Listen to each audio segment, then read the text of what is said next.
Good evening, friends. Our learned speaker for the evening, Mr. Atul Bheda, President-elect, Mr. Pradeep Thanawala, Nikunj, respected past presidents of the society, senior members and friends. It gives me great pleasure to welcome you all to this a very interesting and a very important lecture meeting on the new subject of XBRL. Well, friends, XBRL stands for Extensible Business Reporting Language, which is an international language for the electronic communication of business and financial data, which is really a revolutionary. It works irrespective of local language or accounting software, making it truly borderless software worldwide. Because it is extensible and flexible, it can be adapted to a wide variety of different applications, which further enhances the utility of this language. There are many advantages of XBRL as it results into cost saving, increases reliability of the data, and the speed with which the data can be collected, can be analyzed, and can be put to further use. It is an open-end, a royalty-free software which is developed by accountants and technologists the world over. Many countries have adopted this language for the purpose of reporting financial data, and in India, the Ministry of Corporate Affairs issued a circular number 37, making it mandatory for certain classes of companies to file their financial statements in XBRL format from the financial year 2010-11 onwards. And therefore, the importance of today's meeting that we all need to upgrade our skill and knowledge on the subject. BCS, as per its policy, has taken a lead in equipping its members with new sets of skills and has so far done more than 14 webcasts on XBRL in the past 6 months or so. We have had a 3-day intensive study course on XBRL in the month of November 2010. This subject was also discussed at one of the residential study courses on IFRS almost 2 years back. And today's meeting is one more step in the direction of making members aware of the subject and preparing them for the compliance. We are fortunate to have Sri Atul Bheda as the speaker on the subject. He is a very well-known figure in our profession, a Central Council member, but besides that, he is a dedicated core group member of the Bombay Chartered Accountants Society. He is one of the directors of XBRL India. He has been associated with XBRL project in India since 2007 and has attended various national and international conferences, including one in Japan, on the subject, and he has represented India on this subject worldwide. Friends, he has many distinguished achievements to his credit. As a chairman of the WRC ICI for 2001-2, the Western region got the Best Branch Award after a gap of 4 years. He has been the member of the exam committee, standing committee. He is the vice chairman of 3 committees and in all member of 11 committees for 2011 and 12. He is also a member of the XBRL Technical Advisory Committee of SEBI, and he has been delivering lectures and presenting papers on various topics at various forums, including that of BCS. Friends, I am sure that today's evening we all will enrich with his knowledge on the subject, and it will show us the path for going forward on the subject and making ourselves equipped for the compliance on the subject. With this introduction, I would like to welcome Atul Bheda and request you all to welcome with a loud applause. And Before I request him to present his views, may I request President-elect Mr. Pradeep Thanawala to present a memento as a token of our love and respect for the speaker.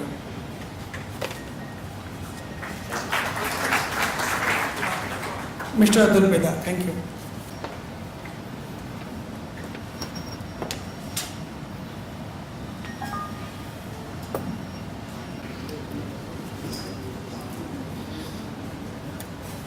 President Mayur Bhai, President-elect Pradeep Bhai, Nikunj, past presidents of the society, ladies and gentlemen. The topic XBRL, as President has said, it's a pretty new topic. And when we were discussing about, what exactly can we, have the name of the topic and what should be discussed as far as this lecture meeting is concerned. President, Mr. Amit Patel, me, we were just, having a discussion that yes, we have taken a lot of initiatives at BCAs, doing webcastings and so many things as far as XBRL is concerned. And therefore, what is required here is that we give an overview of XBRL. We try to discuss what is XBRL because many of us may not be knowing what XBRL is. Few of us may not even know what is the full form of XBRL. So we thought, we take some lecture meeting where absolutely elementary things about this XBRL would be discussed. Nothing great technical part would be discussed. What we tried is yet let us give some opening whereby people would at least know that what is this XBRL and how the things are happening. As the President rightly pointed out, BCS is doing it for last few months, maybe more than 6 months or maybe more than that.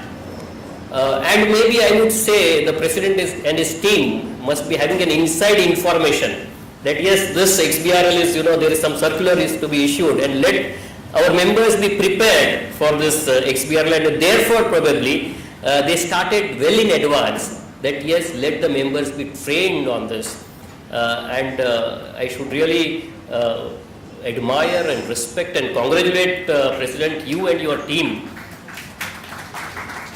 that you have taken the initiatives about this XBRL much before many of the corporates or many of the people in India would know about XBRL, and maybe you might be aware worldwide what is happening, and therefore you have probably taken this lead, at least in city like Mumbai. If you go in other cities, other towns, maybe the word XBRL is not even known. So we thought that this webcasting and the seminars, they are giving some limited limited people are there attending this. This is somewhere where maybe huge number of people can come and at least know what is this XBRL. What we'll be discussing today about is what is this XBRL, how it is working. I'll also try to show you the slide where what is this document looking like in XBRL, and then what would be the actual where the human readable form about that particular document. You'll also see what would be the chartered accountant's role as far as this XBRL is concerned, where India is today, what is the institute doing today, and maybe a few examples about what internationally what is happening as far as this XBRL is concerned. Not many technical jargons would be discussed. Maybe some very elementary things would be discussed, and yes, I would be highly obliged if any of you could further enlighten me on all of us about this XBRL, because this is a learning process which all of us are doing. I am also learning this particular thing. A lot of new things are coming in. So wherever you feel like, please add on to whatever I am stating here. As President said, the word XBRL. What is this word XBRL? It's a short form of Extensive Business Reporting Language, that is XBRL. Right? Now, what is this, how this is come into picture, why it has been there? Now, there is an organization called XBRL International. It's a non-profit consortium of around 650 companies and agencies worldwide working together to build the XBRL language and promote and support its adoption. Now, this process had started somewhere in 1998 and produced a variety of specifications and taxonomies. Worldwide, this technologies are being used, various taxonomies have been developed. We'll try and just touch upon what are these taxonomies, tagging. There are few technological words which we'll be using, but that is only just to make us understand that how this technology works. To put it very, very simply, the idea behind this extensive business reporting language, that is XBRL, is very simple. Instead of treating financial information as a block of text, as a standard internet page or a printed document, it provides an identifying tag for each individual item of data. This is computer readable. I think this is what is the crux of all of this XBRL. What happens is, today, if you want to have some data from internet, I think we can very easily pull out this data from internet. But after pulling out this data from internet, if you want to use it, what you will have to do it? You have to further process it. It may be, you may be using a very common commands of cut and paste. You may want to also re-enter the data, and only after that you will be able to use this data. Now, this particular concept will be changed.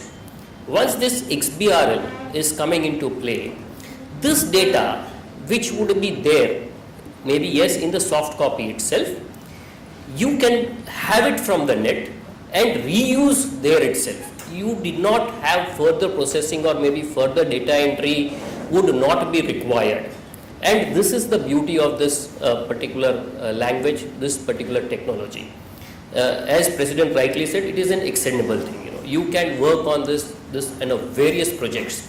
We'll see few of them, how people have been working on this particular language. Now, naturally, when you are having this data, which is not a block of text, but this data is a live data which can be used, reused, and therefore performances of all of us would increase tremendously. How? Like an investor. Now, if an investor has having some data which is readily available and which can be further maybe modified or further analysis can be done on the same data, he need not re-enter that data. Naturally, his performance would improve. We as an advisors, we as an chartered accountants, we are being auditing for various companies. We are being consultants as the tax consultants for various companies. For us also, it will be of a great utility because everything would be available on the net. So today, if I want to compare A company with a B company as far as the sales is concerned, I could immediately make that comparison without re-entering the data. Similarly, the regulators will also have the advantage, that okay, some companies are showing X amount of GP, while some companies in the same industry are showing Y percentage of GP. Now, why this is this? Maybe this would help the regulators to find out that where is the problem, and maybe this would help them in their own performances. Today, many of our companies are filing huge amount of data. We don't know whether that data, how it is being used, whether it is being used or not used. But after this technology, probably this reuse of data, using of this data would be absolutely great. And therefore, this performance is not of the investors, regulators, all of us, the performance would be increased tremendously. This would be one of the major advantages. We'll see other advantages of this particular technology. This is the language for the electronic communication of business and financial data. This particular data would be in the electronic format. you don't have papers or anything, it has been transferred electronically, and as of now, we take it as financial data, mostly it will be financial data. But the scope of this particular technology would not be limited only to the financial data. It could be even more than that. Few countries have started using that for other purposes also, but primarily this started with the financial data in most of the countries.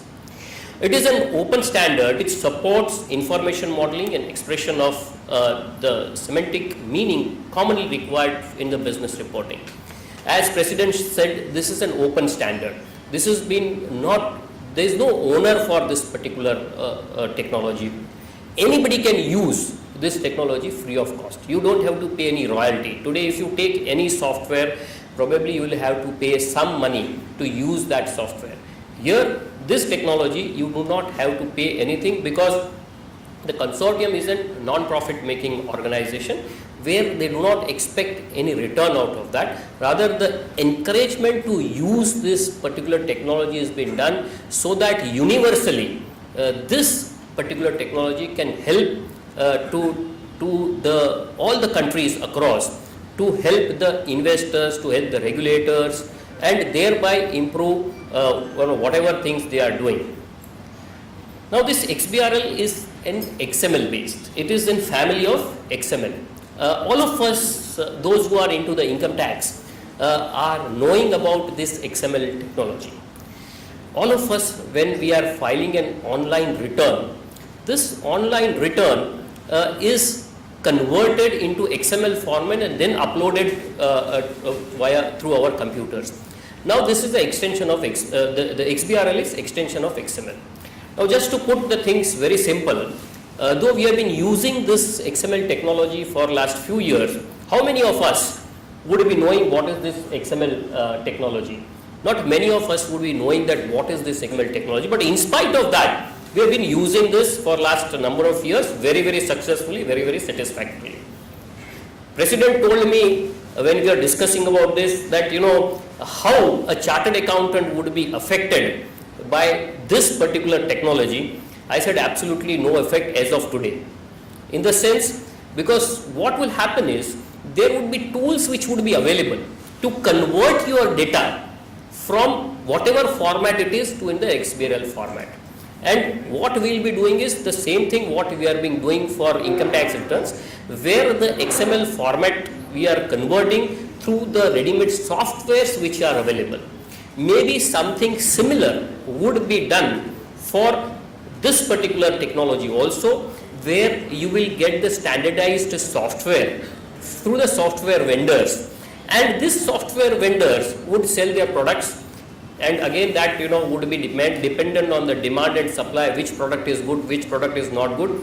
But initially at least, there would not be a major impact on the chartered accountants, because these tools we are sure would be made available by the companies. Few companies have already started working very, very actively on this manufacturing or the making of these tools, and even the seminars which have been conducted, they are also exhibiting these tools. So I am sure by the time the date which has been given by the Ministry of Corporate Affairs, all of us would have tools in our hands, and we will be able to execute whatever performance which would be required to be done from our side. These tools will help us to perform that, and therefore we don't have to be greatly worried about, yes, we don't know anything about XBRL.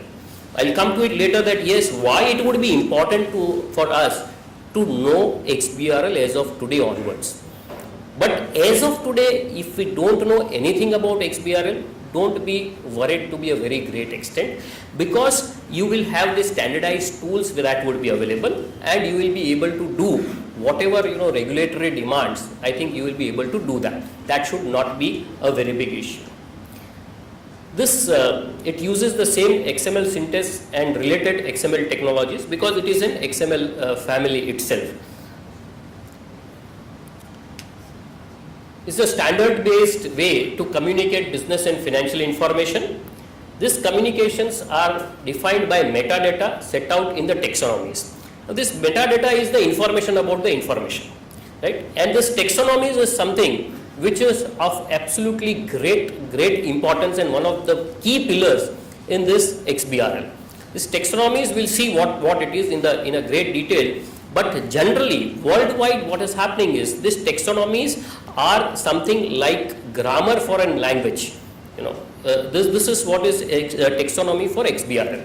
It may be, we can call it as dictionary, it can be called as a grammar for a language. And this particular taxonomies are generally developed by the accounting regulators of each particular country. There are taxonomies which have been developed for the IFRS also, and similarly many countries have also developed their own accounting related taxonomies, including India. We'll come to that a little bit later. Now, these taxonomies capture the definition of individual reporting concepts as well as the relationship between the concepts and other semantic meaning. So, this is what is the basic role of taxonomy. Provides this XBRL, again this is then identifying the tag of each individual item of such of data such that it can be used by name. Now, this is one more technical term apart from taxonomy. This is called as tagging. The basis of this technology is tagging, process by which each value, item and the descriptor etc. in the exchange information can be given a unique set of tags with which to describe it. Using these tags, computer programs can read the data without human intervention. Here I can give a very simple example of this tagging process.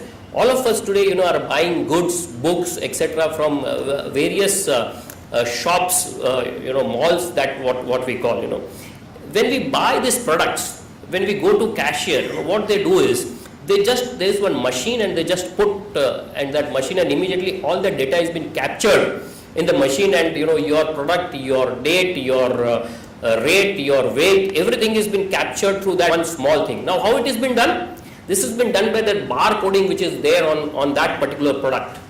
So what is this bar product doing? Barcode is nothing but trying to communicate to the machine that what is this particular product, how this product is being weighted, what is the rate of this product, what is the price of this product. All these things are just very clearly taken up by that machine and flashed in the computer.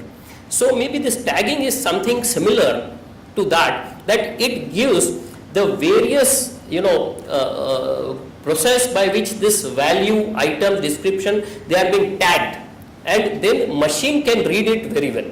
So that is I would say the comparison of tagging with the barcoding. Now, history, what is this history of this XBRL? This XBRL, somewhere in 1998 April, a CPA from US, Charles Hoffman, he started this concept of XBRL, and then in 1999 AICPA funded this XBRL efforts. 12 companies including Big Five, Microsoft etc. joined hands with AICPA as members of XBRL steering committee. 2002, first bank regulator to adopt and use XBRL, the Australian Prudential Regulatory Agency. All of us called them as APRA.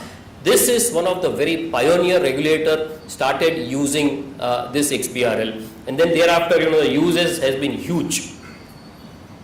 Now, how does this work? XBRL. It's a very powerful and flexible version of XML, as President rightly pointed out, very extensible, and we can use it very hugely. It enables unique identifying tags to be applied to the items of financial data. Now, whatever financial data are there, how they are related, how it will be shown, where it will be shown, whether it is in profit and loss item, whether it is in balance sheet item, whether fixed assets, within fixed assets what it is, all that process, all that definition would be there in taxonomy, and this tagging process would help us that exactly what and where they will be appearing, how they will be appearing. These are more than simple identifiers. They provide a range of information about the item, such as whether it is monetary item, percentage of or fraction. XBRL allows labels in any language to be applied to the items as well as accounting references or other subsidiary information.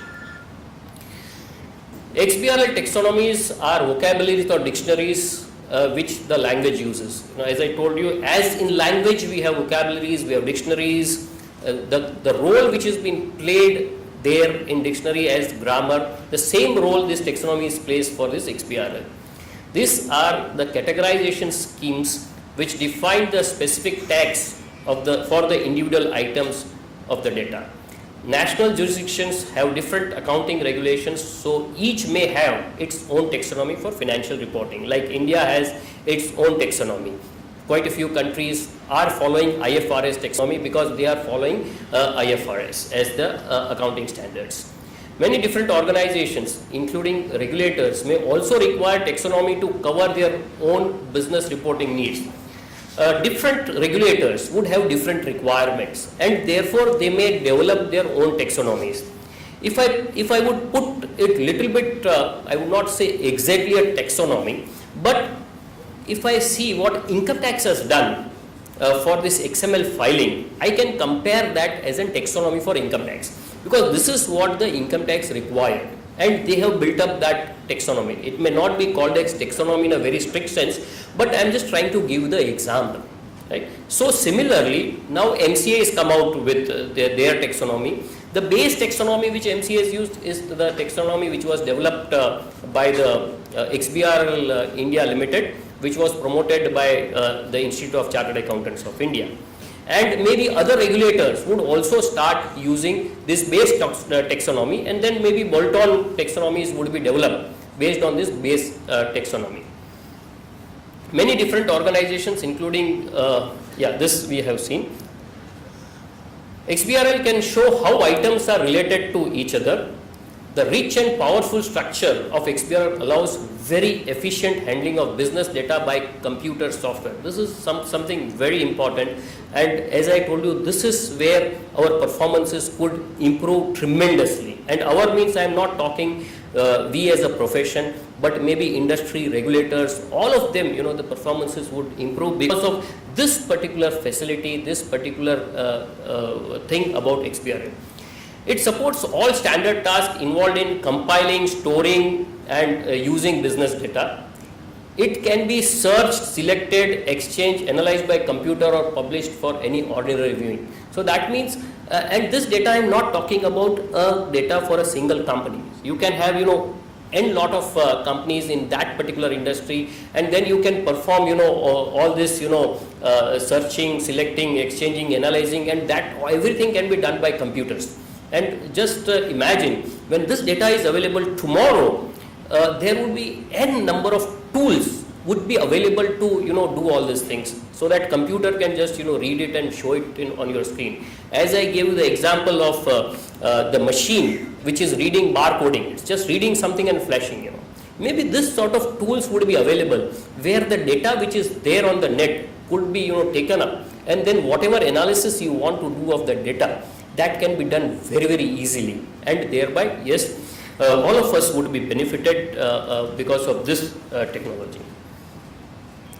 The ordinary users of XBRL may largely be totally unaware about the technical infrastructure which underpins the language. However, software companies such as accountancy software providers need to take account of XBRL and its features when producing their products. All of us are using internet emails, Now this internet email across the globe is same. It's not that you use some different technology in India and you use some different technology in Japan, maybe some different technology in US and maybe UK. All the technologies across are used as the same. How many of us know that once you are sending the email or you are receiving the email, what is the technology been working on back end? None of us would know that, and why should we be bothered that what is working behind that? Maybe in XBRL, maybe tomorrow it will happen that yes, whatever is happening, why as an accountant I should know the technology which is working. I would not want to know that, and that is a natural thing, because today I am using email, I don't know what it has been there, how the backend is being used. For me as a user, it gives me the desired results. I think that is the most important thing, and this is what would also be true for XBRL to some extent. I'll just show you, one slide whereby we'll see that how machine readable, the data would look like, and human readable, how that data would look like. This is what would be, the machine readable thing, Like if you see, maybe none of us can make out head and tail of, what this document is talking about. But when it comes to machine, this machine will take it absolutely correctly. Right? Now this data, if I show that how it would be human readable, this is what would be the human readable. Like assets held for sale, 1 lakh. Now if I go this, just go to the previous thing. If we see that, it's asset held for sale in the first line itself, and then it says as current assets or whatever, and 1 lakh, and this is how it is appearing. And here in human readable, it just says that asset held for. If I go to next item, construction in progress, the next item is construction in progress, current, whatever, and then whatever, things are there. So this may be the machine readable thing, and this is what is human readable results, what we'll be getting. So with this slide, many of us could understand, yes, that this is how it will appear. Now, why anybody of us would, want to know that how these things are happening? Many of us would not like to know, will not know that how these things are happening. Maybe there are a number of chartered accountants who are involved in this, will see, how they can be helpful in this. But general chartered accountants will not be liking to know that what is happening this. What will be required to know is only this much, right? Now, what is this taxonomy? This taxonomy comprises basically of 2 components. The schema that defines the elements used in the link-based, and then there are link-based. There are 4 or 5 types of link-based. One is presentation link-based, which defines the structure for displaying the data along with the preferred label attributes. Then we have calculation link-based. This calculation link-based establishes the arithmetical relationship of the simple addition subtraction, which is done by way of weight attribute. Then we have label link based. The stores the labels about the concept. It is the human readable name of the element. Then we have reference link based, which provides guidance to the users of taxonomy as it links the concept of their statutory references. So these are few, 2 major pillars of taxonomies. And if I see, this is how, the schema would be the main thing, and then presentation, calculations, definitions, label, all these, link bases are there, and this is how the taxonomy as a whole would look like.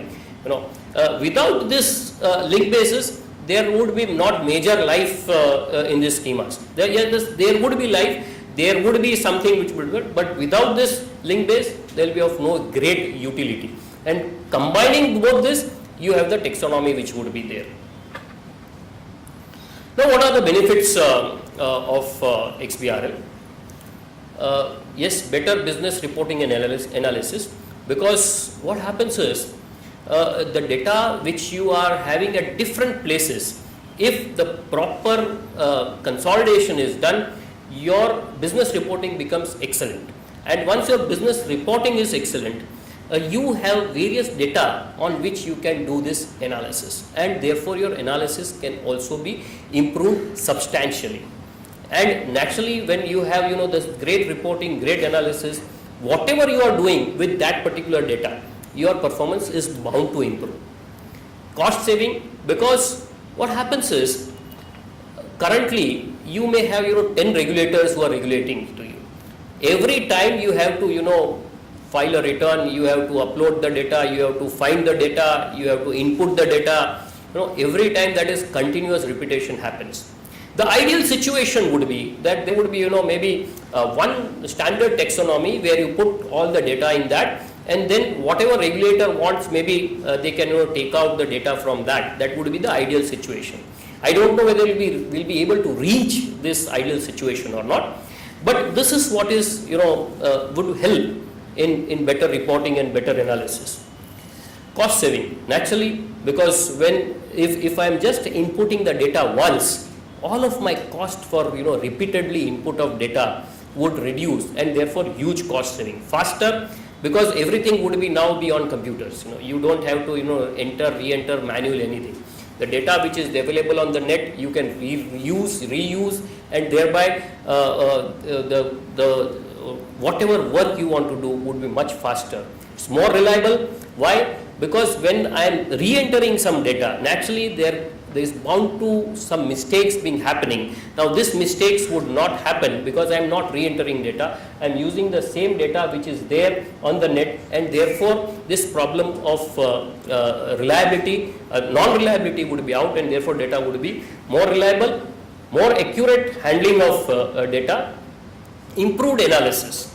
Again, because today if I have to analyze a company, I can do it maybe by one companies, two companies, and I can analyze whole of the working of the company from that data.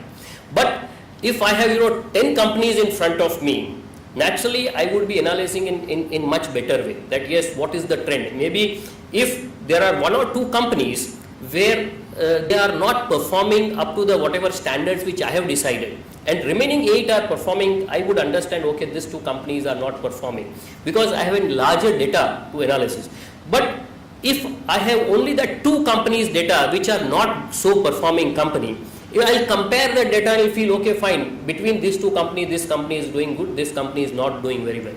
I am not comparing that 8 best companies, because I don't have data. I cannot, I don't have any mechanism to compare that. I don't have any technology to compare that. Today now I have this technology and I can use this, and therefore it would be improved analysis.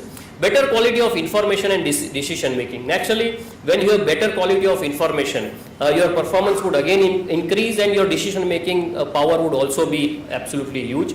Avoids time consuming manual comparison, which many of us are been doing, whether we are in practice, whether we are in industry. Time and again your CFO demands something, and immediately you start manual comparisons, manual input, and you give this. Now it may not be required to be do that. Avoids re-entry, we have discussed.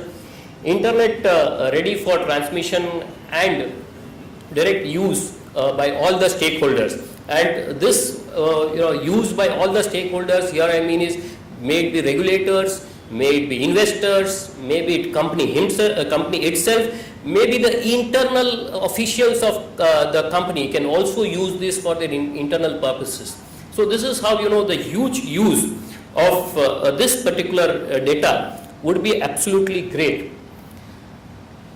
When I am talking about this performance part of it, I am reminded of an anecdote. Once it so happened that a bus driver and a priest, both of them died together. Both of them went to heaven.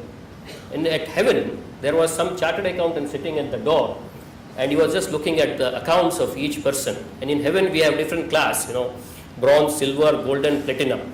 So first was the turn of priest. And then a priest standing at the gate of the heaven requesting chartered accountant, sir, yes, where do I fit in? Chartered accountant looking at the account said, yes, you fit in the bronze class.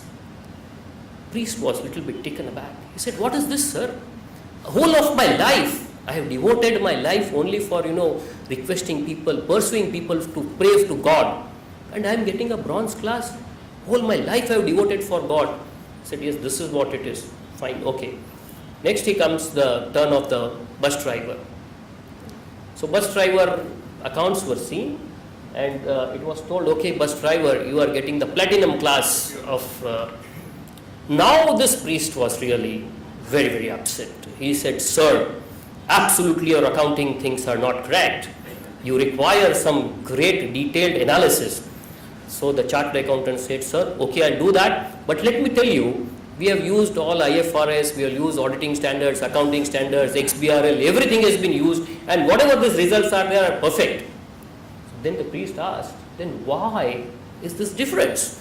When I have devoted whole of my life for, telling people to pray God, and this bus driver doing nothing but driving bus, he is getting a platinum class and I am getting a bronze class. There has to be some logic behind that. The chartered accountant replies very, very calmly and coolly, sir, what is important here is performance. So what happened is, when you were preaching, people were sleeping. When he was driving the bus, people were really praying. So everywhere performance matters, right? And this XBRL can really help us a lot to go into that platinum class of one. This XBRL data you can access from anywhere. Nowadays we have huge number of gadgets which we can use. These are few which I have just shown. Currently, everybody is using our mobile phones, which we are using for various things other than phones. So maybe this could be one of the additional usage of our mobile phone.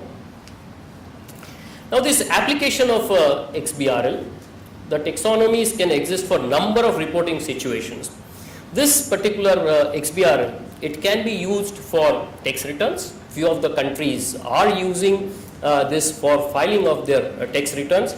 Now just imagine a case, or in India, if today the returns are filed using this XBRL, it will be great utility to the income tax department, that they can compare the data of the assessees who are in the similar industry and find out that yes, who is showing what percentage of net profit, what is the percentage of loans he has taken, what is the percentage of interest he is paying, and whether it is comparable with any other industry, any other company in the same industry. If there is some vast difference, yes, there is some problem. It would be so easy for them to take and decide whether this particular case should be taken for scrutiny or not, whether the survey should be conducted or not, whether there should be search or not. I think this is as far as the income tax return is concerned. You just take the VAT returns, the excise, where there is huge amount. As far as if you see the income tax, what we pay is hardly anything, if I say the percentage of turnover. But if I say about excise or VAT, the percentage of the turnover is so huge that immediately if the officers, government officers, if they have this data available, that okay, this particular company is manufacturing 100 units and paying 10 rupees as excise, while another company is manufacturing 100 units and paying 1 rupee as excise, yes, there is some problem in that. They can go and immediately find out what is the thing. So easy for them to find out. Transparency would be absolutely huge. So this is what can be the utility of XBRL. Bank call reports. Now imagine today if I want to apply for a bank loan, what happens is I have to give huge number of data, and this data is then processed, checked, rechecked, all these things have been done. Now if this data is available with, in my XBRL format, immediately whatever data they want, they can immediately take out the data. And practically this thing has happened.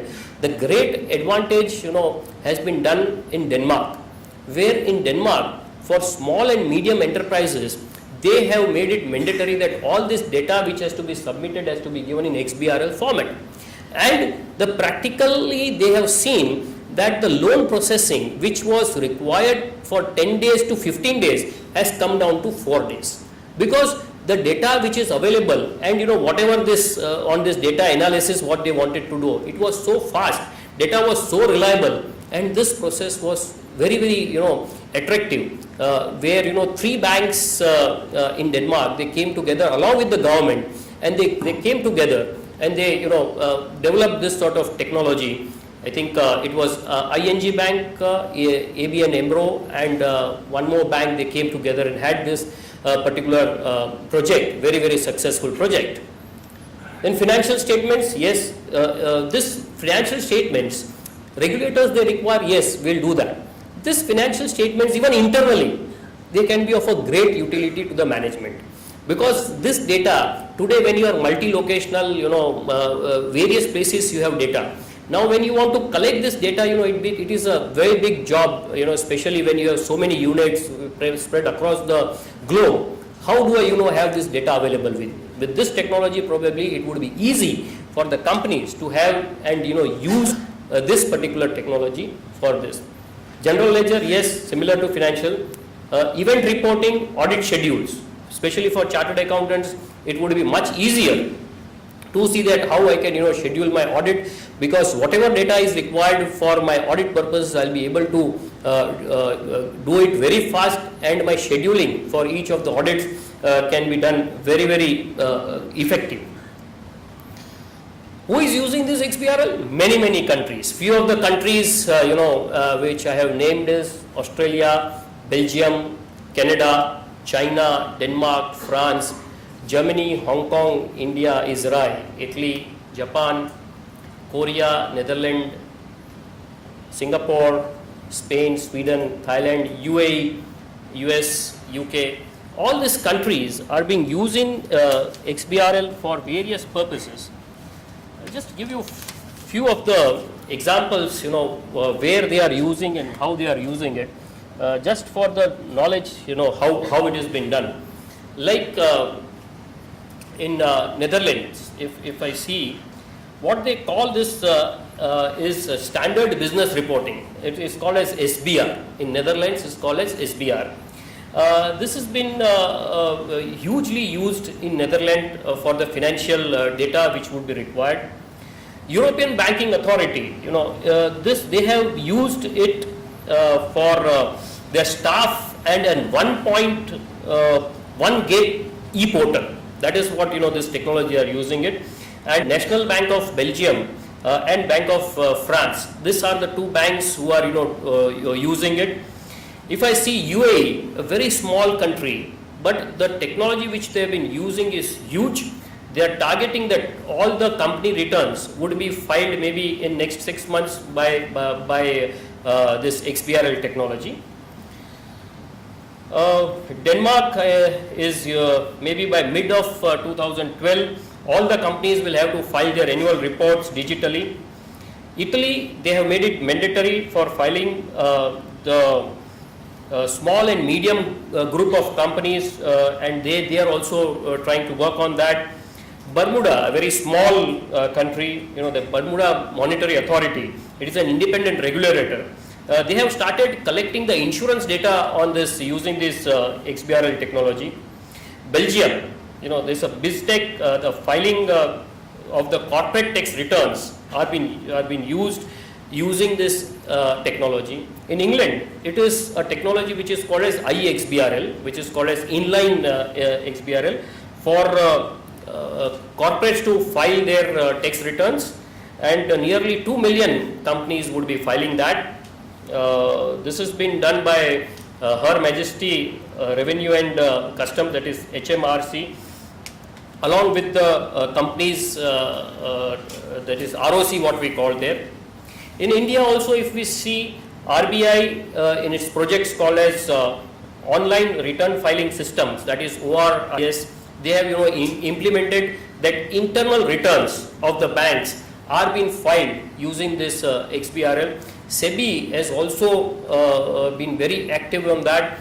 They have a project which is called as Super D, which is SEBI Unified Platform for Electronic Reporting and Dissemination, where they are very actively working for the taxonomies to be built up for the companies, for the banks, for the mutual funds. They have been using, they are working on that.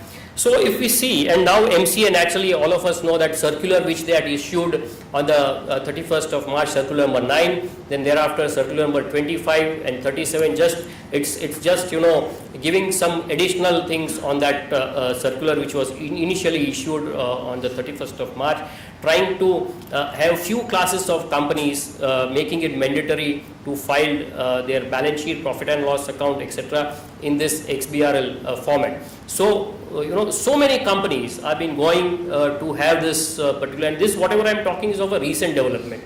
I know Singapore, Japan, they have been, Singapore has been using this for last 3 years for filing of income tax returns, and option has been given to file the returns through this XBRL technology. And there again, the person who is heading this particular department is again a chartered accountant from India. When I was discussing with him, I was really amazed at what is the progress which these people have done. Japan, if I see, they have been doing it very greatly, though we may not understand because the language which they are using is the Japanese language, but they have been using XBRL tremendously. So this is how, worldwide. China, if you see, though they may be using Chinese language, but they are using XBRL. Maybe you and me cannot understand that, but this is what is worldwide, the things are happening. and India also is not lagging behind. We'll see what is India doing in few of the slides, that what is the progress as far as India is concerned. Now let us come to the chartered accountant's role. First, what I've done is, I've tried to have chartered accountants consultant, maybe statutory auditor, internal auditor. What is the role the chartered accountant can play? As I said earlier, as of now, today, I may not have a very great role to play, because there would be ready-made tools would be available. I just have to have the data in that tools, and that tools will convert that data into XBRL format and upload it. But in years to come, maybe a lot of things would be required for the chartered accountants. A great role would be required for the chartered accountant. Now, as a consultant, first, if somebody comes to me that yes, okay, I want to implement this XBRL. First thing is, I should know what is the regulatory requirement applicable to that particular entity. Like MCA circular, they say that few entities required to file their details in XBRL. So first is what are the regulatory requirements. Then feasibility study, whether if the regulatory requirements are not there, in spite of that, whether I should go for this or not. Then I have to study whether it is feasible for me or not, because maybe tools may be very expensive initially. Whether I could afford that tools initially, whether I should go for that or not. Then selection of the application software or the vendor, because you will have n number of application would be available. Now you as a chartered accountant should be vetting that, okay, because I am a consultant, I require to vet whether which software is comfortable or which is applicable to my client. So therefore you require that knowledge, that which are the softwares which are available, and then you have to select out of that. Then user acceptance test of the XBRL application. Once I have selected, okay, fine, this particular software I have selected. Now whether the user, when I am implementing XBRL, whether this testing etc. has to be done, and then use of appropriate taxonomy. Because if I am there as an industry as a company, I should go for C&I taxonomy, I should not go for a banking taxonomy. Now, which taxonomy has to be used? And then I have a liberty of also using this base technology, and then maybe tagging I can do on my part also, apart from the regulatory requirements. If I require something more, I can do that by extension of the taxonomy, by tagging things. I can surely do that. So all these things, as a consultant, you have a great role to play, right? But for that, what you require to know is how this particular technology is working. What are the various things available in the market? How the things have been working across the globe? What people are doing in the globe, and therefore this particular lectures, and maybe as BCS, Mayur Bhai and Amit Bhai have done a lot of webcasting. Maybe you will have to attend more and more this sort of webcasting to go deeply into this sort of technology. Now, if I am in industry, that is, I am working with some company, what role I have to play? First is to explore the implementation and the business process implication of the tagging XBRL at different levels in organizations, information infrastructure. Because this, as I told you, when I am doing it internally, this tagging becomes very important. What is the level of importance I am attaching to each of my data which is there? Accordingly, I have to give the tagging. Explain the non-technical terms. When I am trying to implement this, a lot of people would be required to train, and they have to be trained in using the non-technical terms. If I use technical terms, people will run away. So I have to make them understand that yes, how this particular technology is being used in non-technical terms. Streamlining and automating the reporting process of internal and external purposes. Recommend the best practices in implementation of XBRL. Today, if I say there may not be any standard, as far as the implementation is concerned. Gradually, these standards would also be developed. Maybe at that point of time, there will be further responsibilities which would be coming to the chartered accountants. We'll see, what sort of responsibilities can come to the chartered accountants. Determine long-range plan for the organization with regards to implementation of XBRL. Today, I am just starting with filing my data for XBRL for this MC returns. Tomorrow I can use it for various other purposes. What are these various other purposes? I should have a long-term goal that okay, all these things I can achieve by using this particular XBRL technology. So in industry, if I am working somewhere, these are the things, would be my role. As a statutory auditor, firstly, the filers are not required to have the statutory order of XBRL instance document. We'll see what is this instance document. As an auditor today, I don't have to certify that this instant document, that is the output which is there, XBRL document, whether I don't have to give any certificate as a statutory auditor. As of now, there is no such requirement. Though it would be in the public interest to have this particular documents be assured. But worldwide, nowhere it is there that this particular document is been, the assurance is given by the auditors. There had been discussion about this, whether this assurance is required or not. AICPA in somewhere in 2009 has come out with a solution to that. They say instead of going for assurance, let us go for agreed upon procedures. And they have said, yes, this can be done in this way, whereby agreed upon procedures can be, decided, and maybe whatever procedures are being followed, whatever things have been done, we can have that looked, relooked, whatever. Today, when I was discussing with the respected Narang sir, he said, there is one very important issue as far as chartered accountant is concerned. Okay, is out. What about the management? Because the MD, the CFO, all of them will have to, give this certification that whatever data is there, that data is, correct. Yes, I agree. For them, it is an issue. They require to have this knowledge of XBRL, or they would have to rely on somebody who is knowing this XBRL. And this somebody would be maybe we chartered accountants who will be knowing XBRL and IFRS, accounting standards, everything together. And therefore, they have to rely maybe on people like us. And yes, but today as a practicing as a statutory chartered accountant, I don't have to certify. I don't, see a situation whereby we will be having this, thing about non-assurance being for a pretty long time.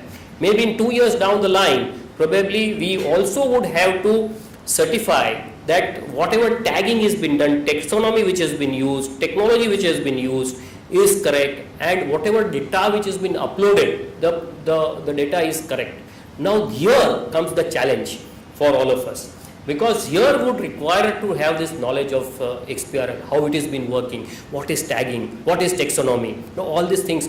Now, those who start early, naturally, they would reap the fruit.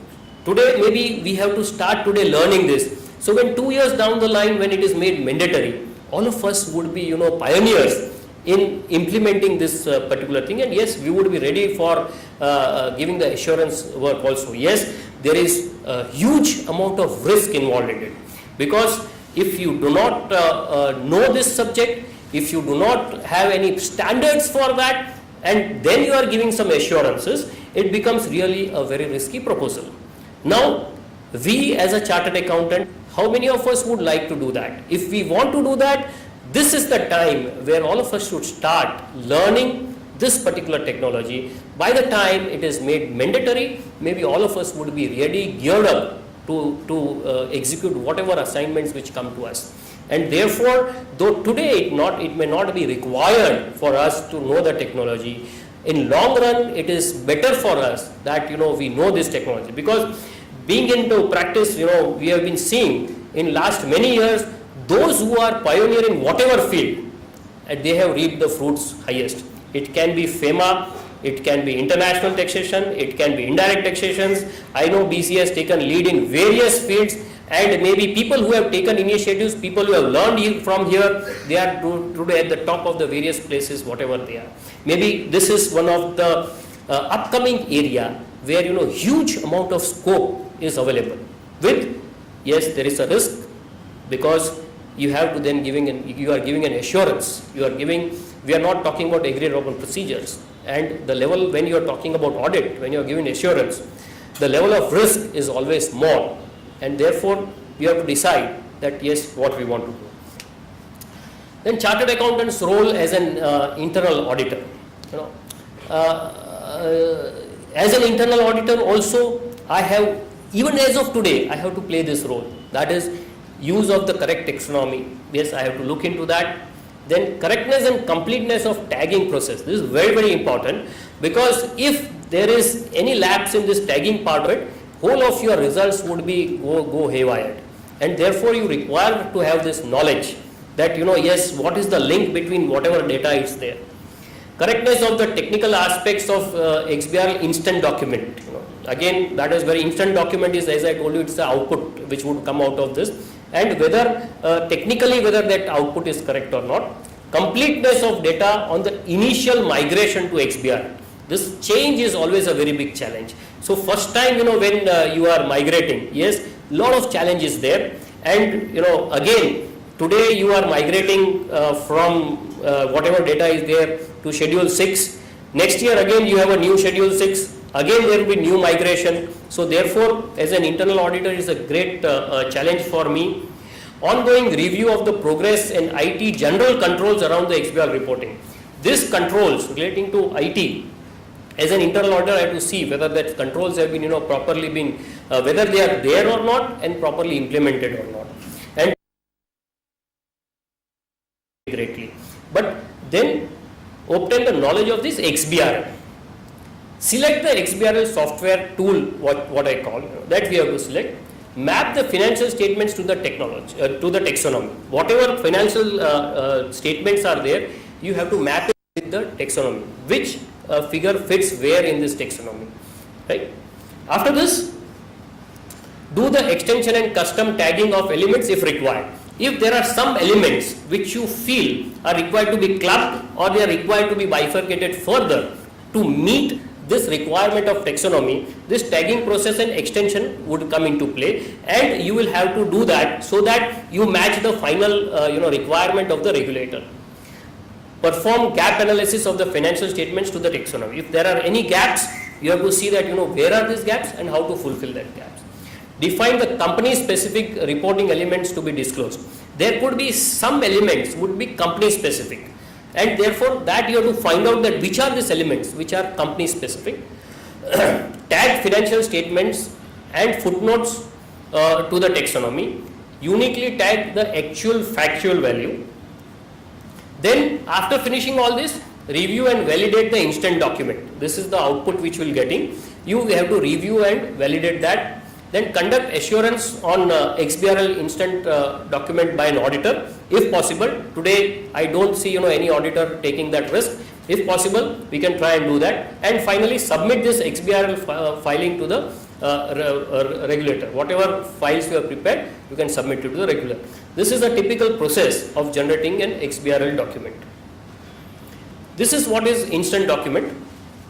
This is the XBRL instant document is business report in an electronic format created according to the rules of XBRL. It contains facts that are defined by the element of taxonomy. It refers to, together with their values and explanation of the context in which they are placed. XBRL instant contains the reported data with their values and context. To put it very, very briefly, as I said, it is something output of whatever process which you are doing, and this is output, that is the document which you have to send it. So that is absolutely in the nutshell. So this is called as instant document.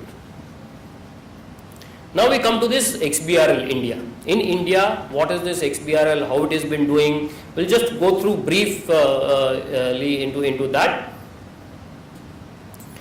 There was a group which was formed on XBRL India. Again, Institute took up the lead in formation of this group somewhere in 2007. Being the premier accounting body and national standard setters, we constituted a group for promotion and development of XBRL in India. In that group, we had various regulators to support us. The group had representatives of major regulators. We had people from SEBI, we had people from Ministry of Corporate Affairs, RBI, IRDA, NSCA, NSC, BSC, all these people, they came together somewhere in 2007 onwards, and they were trying to promote and trying to learn how we can use XBRL in India. Then in 2008, ICI set up an Indian XBRL jurisdiction, and in 2009, as an extended arm of XBRL International in India, the jurisdiction was provisional in nature for 2 years. Now this, the jurisdiction, that is Indian jurisdiction, the XBRL International, what they do is, first they give the jurisdiction on a provisional basis. They see how the performance is there, and then they make it, permanent. So India got, the institute got it as a provisional in 2009, and then thereafter, in 2010, the XBRL India was awarded the status of established jurisdiction, capable of having representative of India at the International Steering Committee, the governing body of the XBRL International. And this is how we are progressing as far as the institute. And now in 2011, the XBRL India is now a company registered under Section 25 of the Companies Act, and the company is promoted by ICAI. It has been incorporated for managing the affairs of Indian jurisdiction of XBRL International. And in this company, a separate website has been there. This is called xbrl.org/in. Again, as far as taxonomies is concerned, the institute has taken up the lead in developing various taxonomies. Like any other standard setters across the globe, ICAI has developed the taxonomies based on Indian accounting standards and Indian company law requirements. The jurisdiction first developed the general purpose taxonomy called as commercial and industrial taxonomy, which could be used by commercial and industrial enterprises. It is based broadly on that IFRS 2006 architecture. The taxonomy was developed through a due consultative process where the industry experts reviewed the draft taxonomy. Thereafter, it was exposed to public domain for comments. After finalization on the basis of comments, the taxonomy was acknowledged by XBRL International. This is the process which we also follow for various accounting standards, auditing standards. What we do is, first a draft has been made, then this particular draft was made with the experts of the industry. After the draft was made, this draft was then exposed to public for any comments.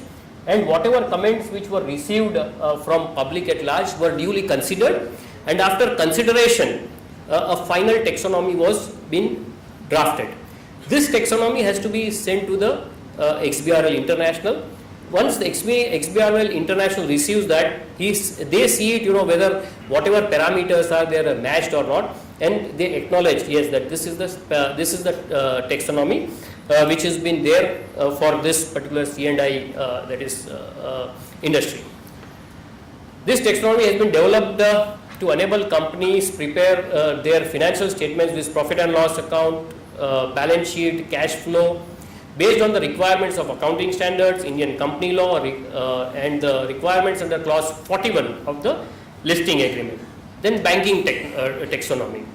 Meanwhile, the need was felt that banking sector, as their requirement could not be met with C&I taxonomy, as their format for presentation of financial statements were different. Therefore, taxonomy for banking was also developed. The ranking taxonomy is the extension to the core Indian XBRL C&I taxonomy. This is what I was talking about, bolt-on taxonomies. The banking specific elements have been added to the core schema. The schema files contains all the elements, declarations along with their XBRL properties, including the elements of C&I. Then in future, industry specific taxonomies the institute will take up, and now not the institute, but it would be XBRL India, because now everything relating to XBRL would be taken up by this company, where apart from institute, there will be representative of various regulators. They would be also part of this particular company, and now they will take up all these initiatives relating to XBRL in India. So maybe one of would be developing various taxonomies. The taxonomy for NBFC is currently under progress. What is way forward? Yes, development of taxonomies, ensure the compliances of taxonomies, including now LLP. Yes, for LLP also the taxonomies have to be developed. Update the existing taxonomies as per the revision in the accounting standards. Maintain and update the XBRL taxonomies from time to time as per the requirement and the revisions in the accounting standards. Whenever there is a change in accounting standards, maybe we'll also have to change our taxonomy, and this is an ongoing process, because the IFRS also are on a continuous change mode. They also keep on changing. When they change, Indian accounting standards also do change, because we are adapting to the IFRS. I would say 90%, 95% of our accounting standards are convergent with the IFRS. So maybe when there the change happens, here the change would happen, and therefore the taxonomy would also be required to be changed. So this is an continuous efforts. The membership for this particular company is available to the regulators, organizers and academicians. Not that everybody can become the member. These are the parameters for the membership.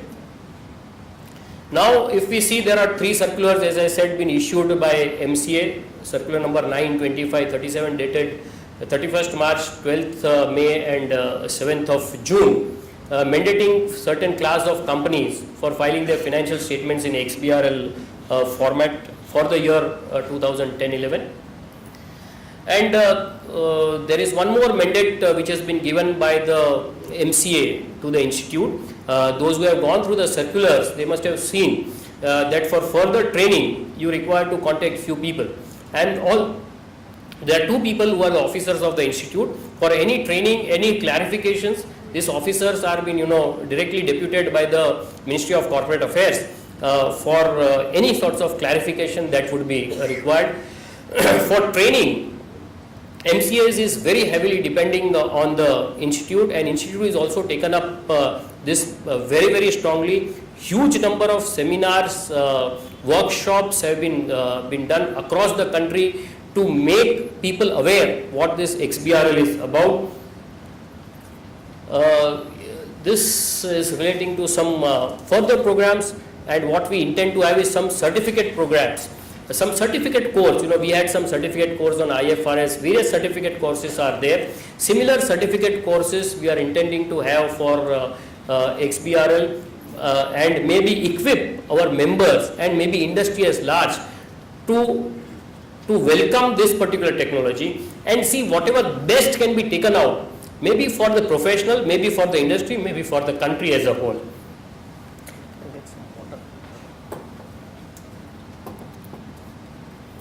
Why not we rope in CBDT, CBEC, IRDA for their requirement, how this XBRL can be of a utility to them. I give an example that yes, how it would be of a utility to income tax, how it will be of a utility to other regulators. Maybe if this can be taken up, and if institutes take a lead role in this, the advantage would be that whatever taxonomies are being developed, there would be some base taxonomy that would be available, and on that base taxonomy further bolt-on taxonomies can be developed.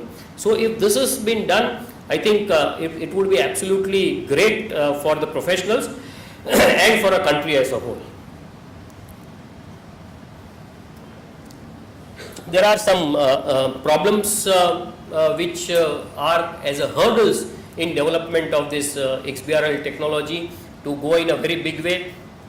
First is the complicated process of reading, understanding and presenting XBRL files. This is a very complicated thing, and yes, this is a hurdle. Enormous number of categories in XBRL, making manual filing very time consuming, expensive and inaccurate.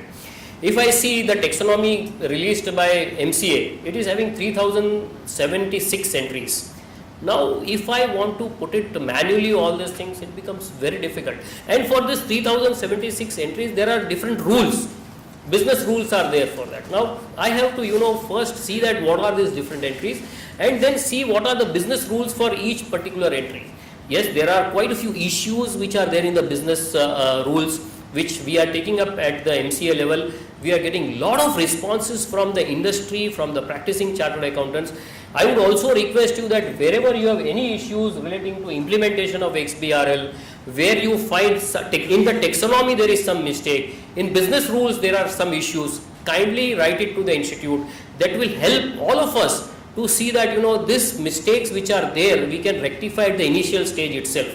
So this is a request from my side. Kindly go into that, kindly see what are the business rules. I'll give you the URL for where you could find all these things in my last slide. I'll be giving you, so that you can just go to that particular URL and you can find out all this requiring things for this XBRL. I would also request you to go through any of the circulars which I mentioned, because fantastic FAQs have been given in this circular. The 18 questions have been given, trying to explain everything about XBRL which a common person should know.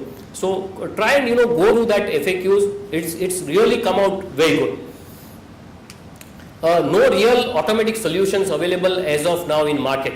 Today, if I say, okay, I want a tool, maybe I would say no direct tool is available as of now. Maybe in next 15 days, 20 days, 1 month down the line, I may have it. But as of today, I would not say 100% tool is available. There would be some tools which would be there based on the working of maybe some international firms that would be available, but 100% tools not yet available. There are not many solutions available in the market that combine all XBRL tools into single user interface. Again, this is a problem. Not many solutions available in market that can do both generate XBRL filing and map XBRL existing XBRL to document which with the file data with a single user interface. Not many solutions in the market that provide instant XBRL filing corrections during the validation process. Not many solutions in the market providing bidirectional links between the original document, XBRL filing calculations and validation results. This is a teething trouble, I would say. In a short span of time, I think all these issues, I am 100% sure, would be resolved. And yes, a great scope would be available for all the chartered accountants, may it be industry, may it be practice, may it be consultant, whatever. These are the few websites where you can go and find out in each particular country what is happening. All this list is also available on www.xbrl.org. If you go there, all these different countries' websites would also be available to find out how this has been working in different countries. So these are the few websites, and this is the URL which I was talking about, where you get all this, XBRL, what is there in MCA, implementation approach of XBRL in MCA, filing manuals, MCA validation tool. Still it is not ready, but at least that particular heading is there. Maybe in a couple of weeks this will also be ready. Business rules for XBRL reporting, very detailed rules for each particular element is there in this business rule. C&I taxonomy is available, taxonomies in MCA, scope and level of tagging, that is also there, instant document, what it is there, how it has been developed. This is the website on which URL, you can just go through this URL, you go in this site and you can learn so many things, what is happening in XBRL in India. Yes, because that would be of a great utility for all of us to see that, all these whatever opportunities. Today we feel that yes, this is a challenge for us. But if we are, sharp enough and convert this challenge into opportunities, I think yes, the things are been done. So maybe I would request you to go through this, and whatever you feel today is a challenge, you convert this challenge into opportunities and a huge advantage. I'll end up this with a small story which I would correlate with our XBRL thing, that we as a chartered accountant, in this story, how it would be there. A little bird was flying south from the winter. It was so cold, the bird froze and fell on the ground in the large field. All of us, we are having huge number of work, and we are loaded with work, right? So maybe we are also, we are falling on the ground in a large field. While it was laying there, a cow came by and dropped some dung on it, right? So maybe this XBRL is there, something coming on us. Now, as the frozen bird lay there in pile of cow dung, it began to realize how warm it was. The dung was actually thawing him out. Maybe we think today this is as a challenge, but yes, we can convert this as an opportunity. Initially we thought yes, this dung is really very bad, but for this bird it was absolutely boon. He lay there all warm and happy, and soon began to sing for the joy. Naturally, he was happy, because he was in that freezing cold, and now this is giving something warm, So he was, singing song. We also feel, yeah, great opportunity. Come on, let us enjoy. Yes. A passing cat heard the bird singing and came to investigate.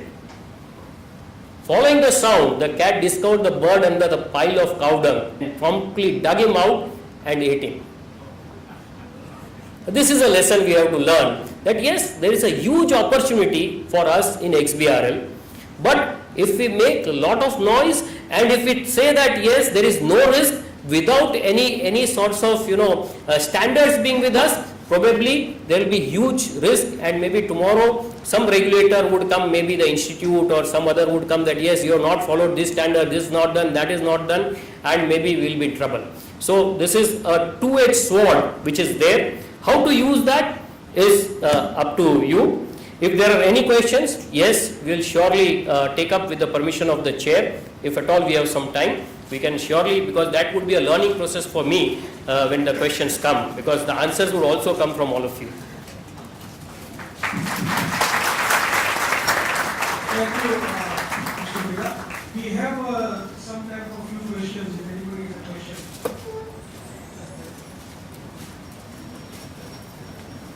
I'll just, by the time questions come, I'll just complete this, the moral, Not everyone who drops shit on you is your enemy, right? So not that XBRL coming is our enemy, right? Not everyone who gets out of the shit is your friend. And finally, when you are into deep shit, keep your mouth shut. Now we are in a hurry. May I ask you one question?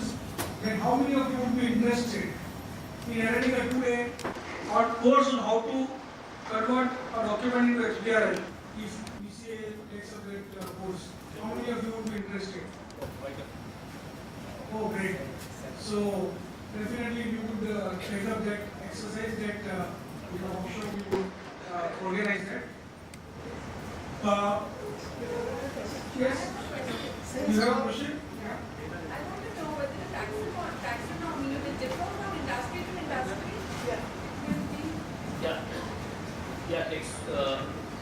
First, I was really, I repeated that.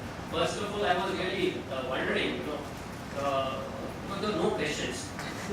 There are so many, but When there are no questions, there are two options.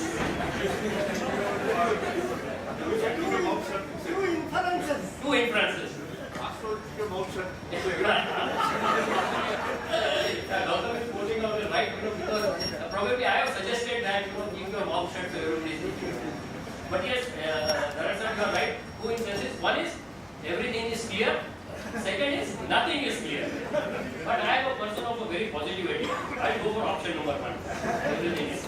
But yes, the question is been asked is that would the taxonomy change from industry to industry? I would say not from industry to industry, but yes, business to business, yes. Like I said, you have C&I taxonomy which is already there, banking taxonomy is there, NBFC taxonomy is there. So there would be, yes, different taxonomies for different industries. But it's very complex because it's a nomenclature. Let's say one industry itself, and this is nomenclature is used for something, and this would arise a lot of confusion when we're comparing figures. This would arise. When we're comparing figures, there would be a lot of confusion in terms of where to put what. How will that get resolved? Therefore, in my presentation I said, Institute is taking a lead, whereby trying to see that, there is a common taxonomy, and other taxonomies are bolt-on taxonomy. What is the bolt-on taxonomy? It is base taxonomy. Based on that, that whatever special requirements are there is being made. And what you say is right, but we can, try and minimize this thing and see that how best can be done. Because when we talk about the taxonomies, it could be something like our accounting standards. We have the standards being there. Now the implementation part would have to be done by the institute. It is not a question, but a request. Since you are a part of ICR presently, the circular of 31st March says that without paying the filing fees, you can file the returns up to 30th of September. So So I think that needs to be extended since BCA is now taking 2 days course. Those who want to learn, and it will take some time for the accounting year ended 31st March 11 to file those papers. So that can Yeah, I be. will surely take up, circular number 37 already has taken some care about it, but we'll take up this issue, surely. We'll take up. Mr. Bheda, Yes. CNH has fronted more than 1 lakh crore income tax of the government is not paid by the companies. And most of so many companies is that they are managed with the public money. What the institute is doing, what the government is doing. I think what we can do is, Mr. Agarwal, we can take up this matter once we come down, because this is right now not the question related to the topic for today. Your question is very, very valid, very reasonable, but maybe because it's not related to the subject today, and not every member would be interested, we'll take up when we meet the down here. I'll be here trying to take the inputs from you. Both And of us were in the council except that. I don't. Yourself and myself, we were in council the No. No, no, No, you don't no, know. no, not at all. We have Schedule 6 and the Companies Act, which is to be only followed by all the companies, irrespective of industry. Yes. We can have common taxonomies for all the. The taxonomies, majority of the elements of the taxonomies would be same. There will be few elements that would differ. A few elements that would differ. Yeah, you had some question?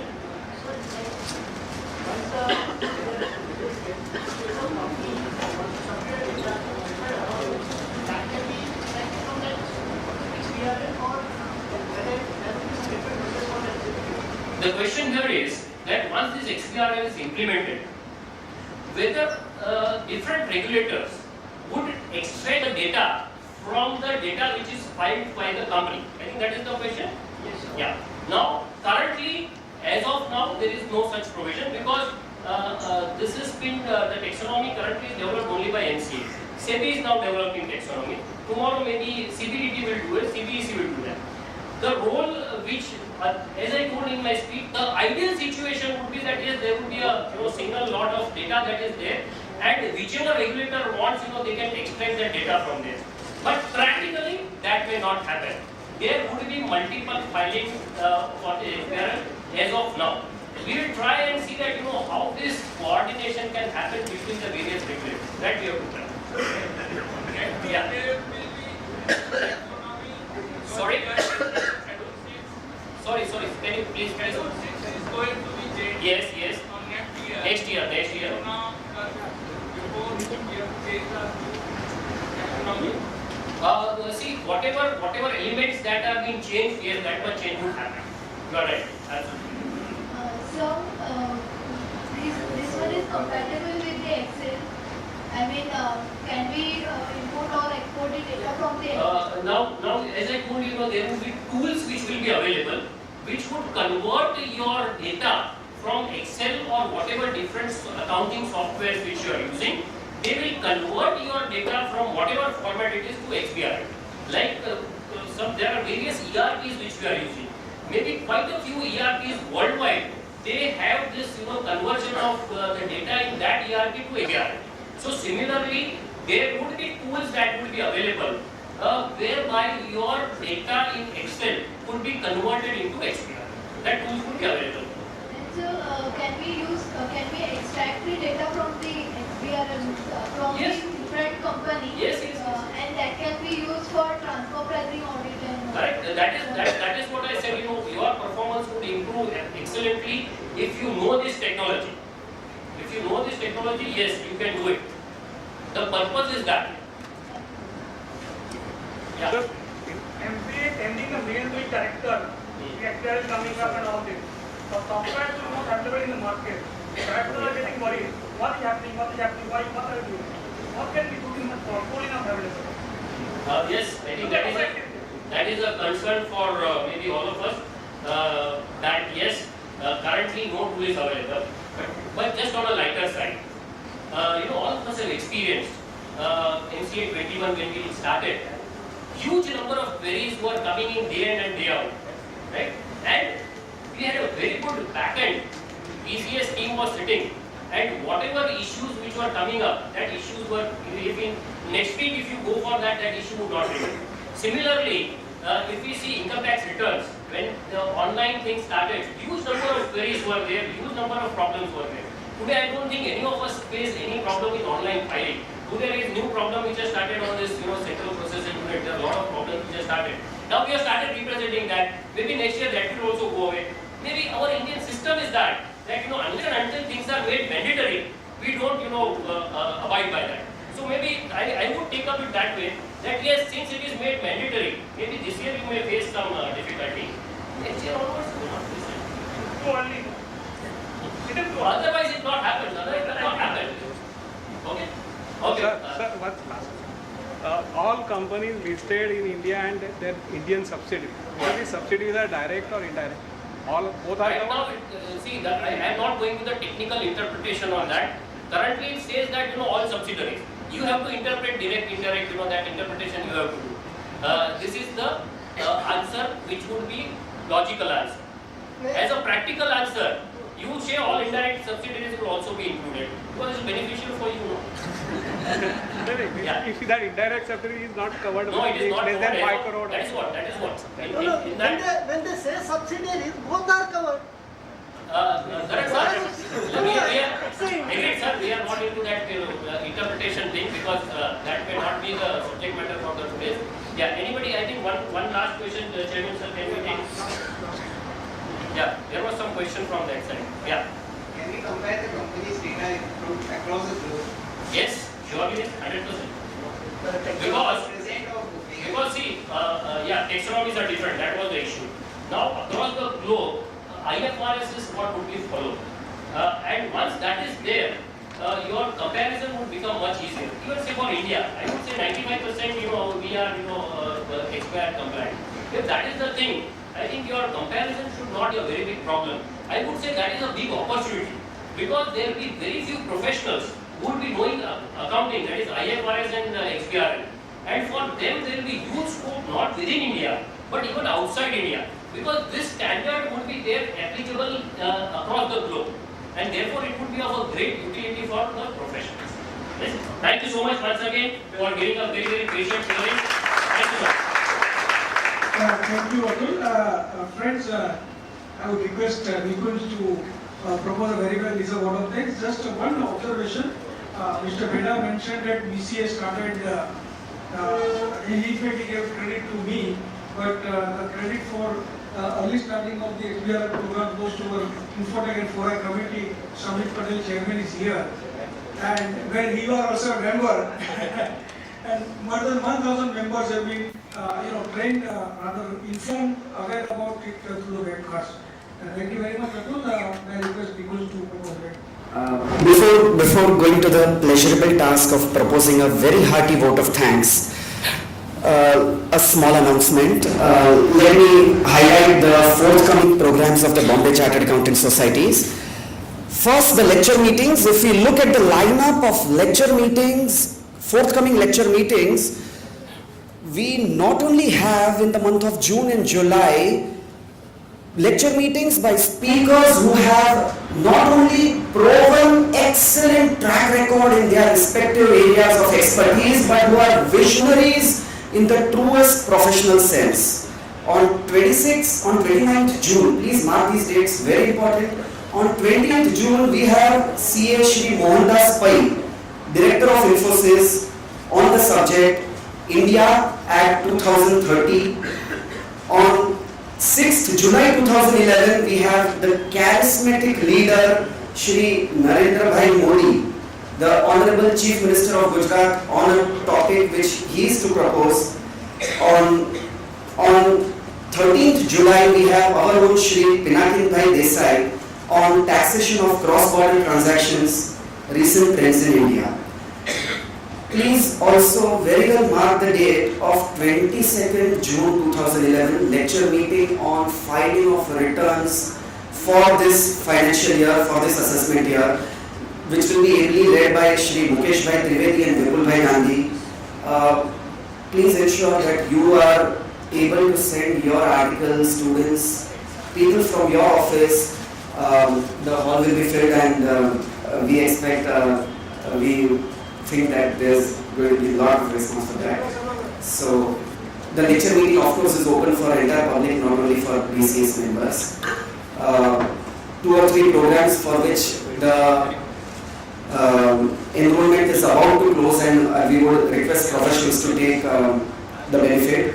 5th residential course on service tax and VAT at Pune, and the 9th leadership training camp on 2nd July at Bhayandar.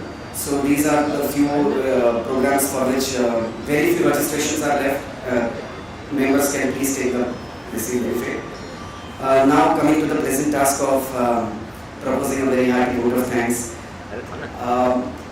In the allotted time, due to the learned speaker Shri Atul Bheda, who is a Central Council member and a member of our core committee as well, he very ably demonstrated, actually shared the knowledge with the members here, with the participants of this lecture meeting, that XBRL is going to revolutionize the way in which financial information is presented, analyzed and shared across the industry. More also, he very ably said the professional opportunities available for chartered accountants, and the earlier we start our reading of XBRL, the better it is for us to become pioneers in this professional area of practice. With this, may I request all of us to carry out this. Thank you. Thank you, sir. Thank you.